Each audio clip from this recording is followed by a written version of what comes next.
If it brings you joy, it's not wasting time. At any moment, you have a choice that either leads you closer to your spirit or further away from it. Take me at hand.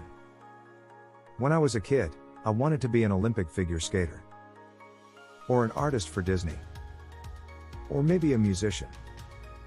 I wanted to be a songwriter and choreographer. I made up roller skating routines in the driveway to Tiffany and Paula Abdul. It was most excellent. I filled notebooks upon notebooks with illustrations. And if you were to ask me to describe myself, I might have said, happy. Or I would have chattered on about my dreams and all the interesting things I liked. Ask me today, and just like any other adult, my automatic response would probably be something along the lines of what I do and how hard I work, as if I'm interviewing for a job. I'm a psychologist.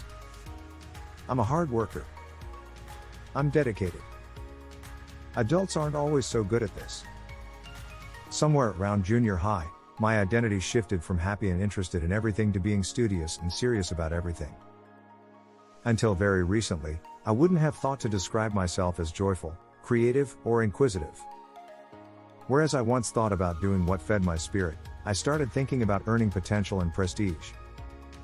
Rather than doing things because they brought me joy, I did them because I was good at them. And things that I wasn't didn't make the cut. This was the time to start getting serious. Win the awards. Get scholarships. Get recognized. And stop wasting time. Things got competitive, too. Friends started talking about test scores, then it was talk about college and graduate school and publications and careers. It was during that time that I also discovered insecurity. I got caught up in not good enough thinking, and I felt like an imposter all the time. I don't even think I noticed that I'd forgotten about joy. I'd laugh as I said, I'll be happy when. Only to find that there was always another one lurking around the corner. I'd forgotten what we all know as children, that joy is a part of us. It's not a place you arrive when you finally finish all of this serious business. It's a piece of you that needs to be nurtured. But I didn't nurture the joy. I let it go because I thought I could live without it. Even the things I did in the name of self-care had lost their joy. Running, which once left me feeling as free as the wind, became about getting faster and going farther. Yoga, which was meant to be a grounding and compassionate practice for me, became about sticking that handstand a little longer. Setting goals isn't the problem here. It's just that accomplishments aren't the same thing as thriving.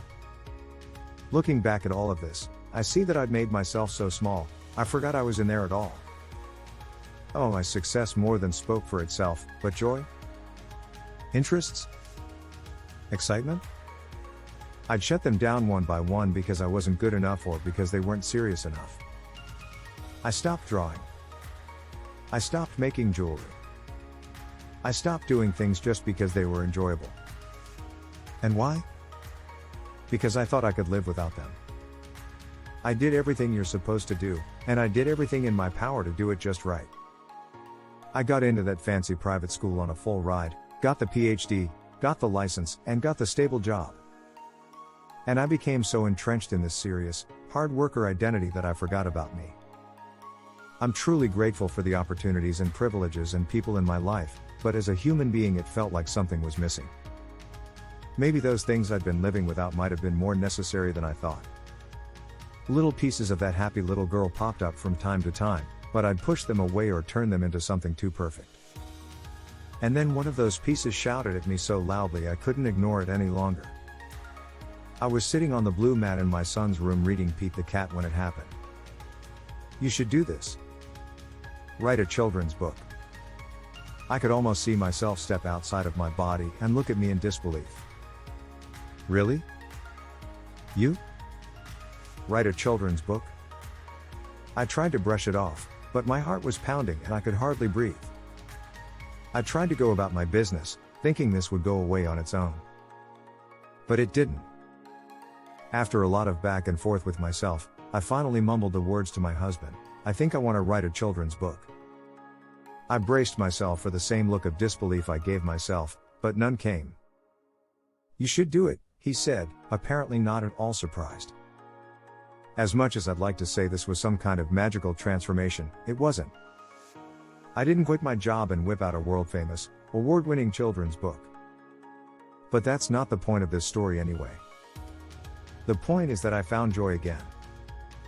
It took a while. I thought about it and analyzed it, trying to make it disappear. I told myself I didn't know what I was doing and didn't have the time.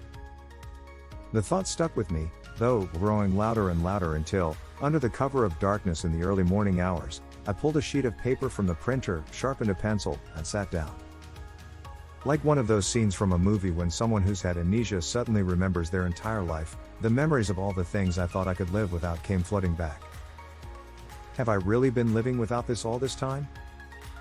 I filled pages upon pages with illustrations.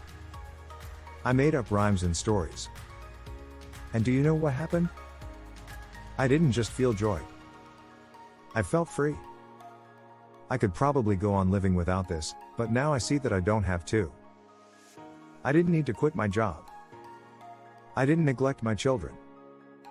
The house didn't crumble at my feet. Pursuing this didn't need to make me a cent. I didn't even need to be very good at it. Because it was always about joy, and that's not something I want to live without anymore.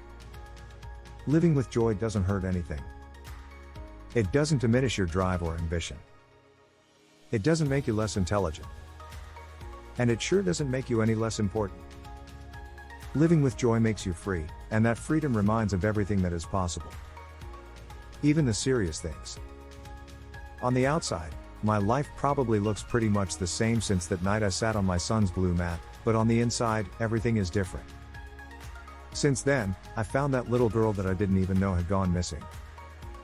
I remembered the roller skating routines, designing t-shirt, setting up photo shoots in the living room, and sitting on the edge of my seat holding my breath watching decorating shows.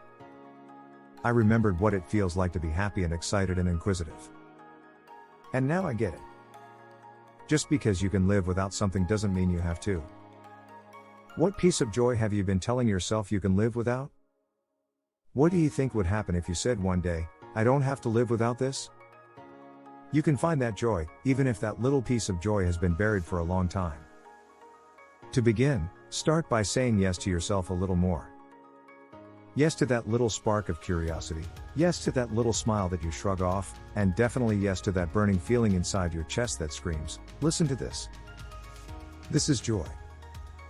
It doesn't matter if it feels ridiculous, it doesn't matter if it's wasting time, and it sure doesn't matter if you're any good at it. What matters is the feeling you get when you do it. Because that feeling like you're going to laugh and cry and sit silently and run through the hall singing all at once, that's joy. And you don't need to live without it. Remember to pursue more than success or accomplishment. Those are important, but so are the things that bring you meaning, connection, and engagement in your life. Feel the spontaneous moments of joy that seem to bubble up out of nowhere, and plan a few to look forward to.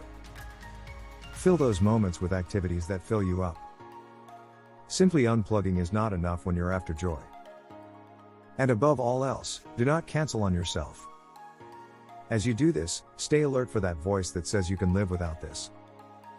Maybe you can, but maybe you don't have to anymore.